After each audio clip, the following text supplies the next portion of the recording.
सांगितलं आम्हाला 15% नको, आम्हाला 25% पाहिजे.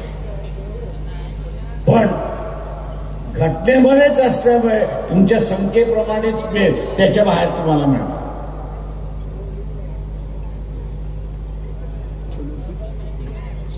बंजारा असेल, धनगर हटकर असेल, याला आव्हान आहे, जरांगेला बाजूला ठेवा, देवेंद्र फडणवीसच्या खुर्चीमध्ये बसा. आणि देवेंद्र फडणवीसच्या खुर्चीमध्ये बसल्यानंतर हे 27%चं 62% करू शकता की नाही याचं फक्त उत्तर स्वतःलाच द्या. 62% करू शकता की न करू शकता. आज शिक्षणातलं आरक्षण जे आहे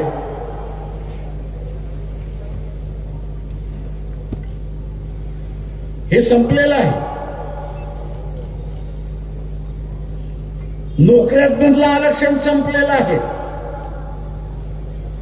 कारण का शिक्षण क्षेत्रातलं खाजगीकरण झालेलं आहे. नोकऱ्यांमधलं कॉन्ट्रॅक्ट वरती त्या ठिकाणी गेलेलं आहे. आता जे आरक्षण राहिलेलं आहे ते ग्रामपंचायत, पंचायत समिती, जिल्हा परिषद, नगरपालिका, महानगरपालिका इथलंच राहिलेलं.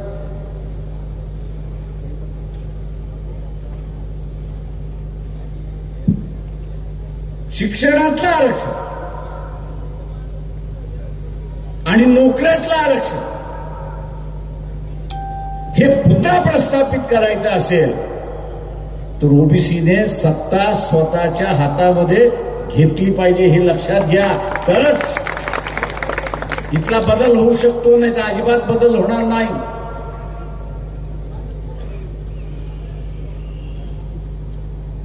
हा जो निजामी मराठा सत्तेवरती बसलेला आहे त्याचा इतिहास तुम्हाला माहिती आहे.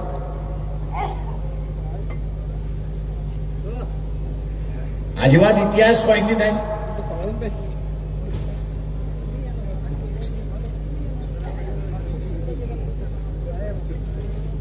दिल्लीच्या तख्ताशी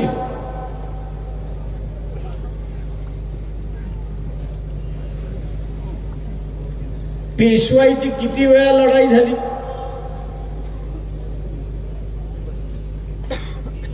किती वेळा झाली? हा इतिहास आपल्याला कोणी सांगणार ना. 3 वेळा झाली. आणि 3 वेळा मांडवली काय झाली? तर दिल्लीच्या तख्तावरती आम्ही बसणार नाही, तर दिल्लीचा तख्त आम्ही सांभाळू, पण वसुली करण्याचं राज्य हे आम्हाला मिळालं पाहिजे. काय मिळालं पाहिजे? ज्या मानसिकता कुठली आहे?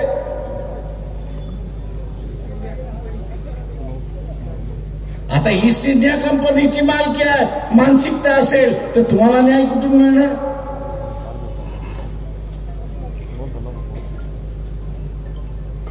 वसुलीची मानसिकता असेल तर ओबीसीला न्याय कुठून मिळणार? तर वसुलीचं जे आहे, ओबीसीतलं सुद्धा जे आहे ते काढून घ्या, कारण का वसूल करायचा आहे. आणि म्हणून बाबासाहेब नेहमी म्हणत असत की इतिहास हा आपला मार्गदर्शक असतो. आणि जो इतिहास ओळखतो, इतिहासाला समजतो, तोच नवा इतिहास या ठिकाणी घडू शकतो. हे आपण लक्षात. इथे नवा इतिहास आपल्याला घडवायचा. नवा इतिहास काय घडवायचा आहे? हाकेने सांगितल्याप्रमाणे इथला लोहारातला असेल, कुंभारातला असेल, नाव्यामधला असेल, हा आमदार झाला पाहिजे. पण आजही आपण बघितला तो धनगरामधला असेल, माळ्यांमधला असेल, हा असताना खासदार झालेला नाही, अशी असणारी परिस्थिती. फक्त छगन भुजबळ एकदा सोडले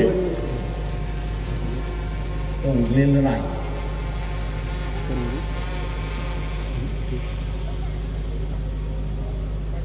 आणि म्हणून आपण आपली असणारी मानसिकता ही बदलली.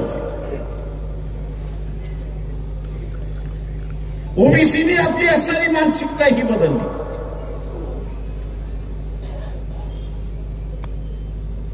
धर्माच्या नावाखाली आज भारतीय जनता पक्ष काय म्हणताय की धर्म संकटमध्ये आला, हिंदू संकटात आलाय. अरे भोसडीच्या सत्ता तुमची आहे ना रे. आणि कुठे संकटात आलाय. आणि खाली बसलेला ओबीसी येण्यासारखा टाळ्या वाजवत बसतोय की संकटात आलं. अरे तू काय मुसलमान होणार आहेस का रे. तू काय ख्रिश्चन होणार आहेस.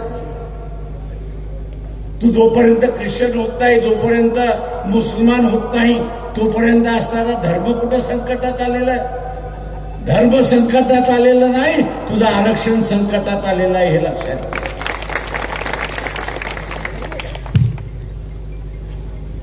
एका मुसलमानाला पकडायचं,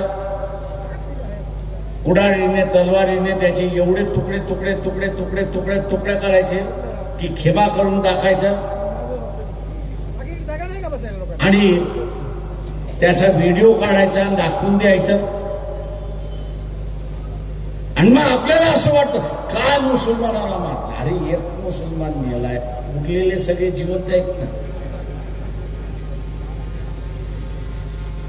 एक मुसलमान मेलेला आहे, उरलेले सगळे जिवंत आहेत ना. कारवाई कुठे.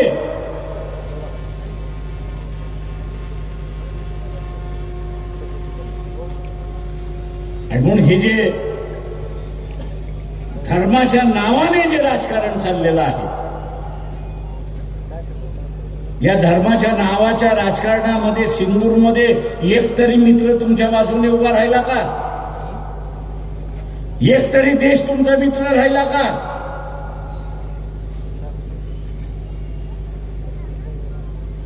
हे उद्याचा असणारा खापर कोणावरती फुटणार आहे, तो ओबीसीवरती फुटणार आहे हे लक्षात घ्या. हे ओबीसीवरती फुटणार आहे याचं कारण की शहाणपणाचं ज्यावेळेस वागायला पाहिजे होतं, देशाच्या हितासाठी ज्यावेळेस तो वागायला पाहिजे होता, त्यावेळेस देशाच्या हितासाठी वागला नाही, तर धर्माच्या नावाने वेडेपणाने तो नाचायला लागला. अशी परिस्थिती आज आपण बघितलं असेल तर अमेरिका तुमच्या विरोधात, इंग्लंड तुमच्या विरोधात, फ्रान्स तुमच्या विरोधात. आणि मध्यंतरी बातम्या आल्या की रशिया पाकिस्तानला विमानं देणार आहेत अशी असताना परिस्थिती. 3 महिन्यामध्ये युद्ध, एवढं लक्षात घ्या. पाकिस्तान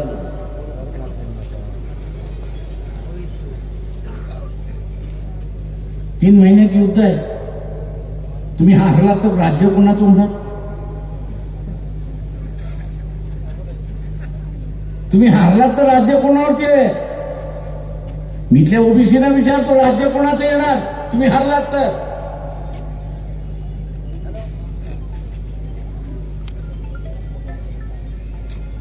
जो नुसता धर्म घेऊन बसलेला,